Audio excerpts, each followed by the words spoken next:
Hello বন্ধুরা, কেমন আছো সবাই? অফিস বিলিয়ন শপে সবাইকে স্বাগত। আমরা আগের পর্বে শিখেছিলাম কিভাবে কাউন্ট ফর্মুলাটা ব্যবহার করতে হয়। আজকে আমরা শিখব কাউন্ট ইফ ফর্মুলার মাধ্যমে কিভাবে কাজ করতে। কাউন্ট ইফ অ্যাকচুয়ালি একটা কন্ডিশনের উপরে কাজ করে।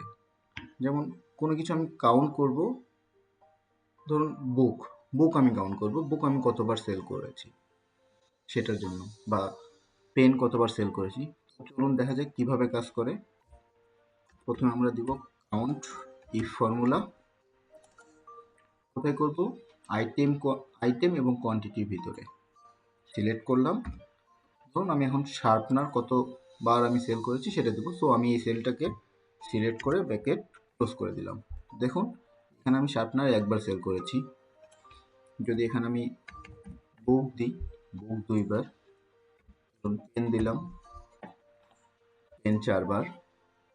তো এইভাবে আমরা কাউন্ট ইফ ব্যবহার করে খুব ইজিলি কাউন্ট করতে পারি।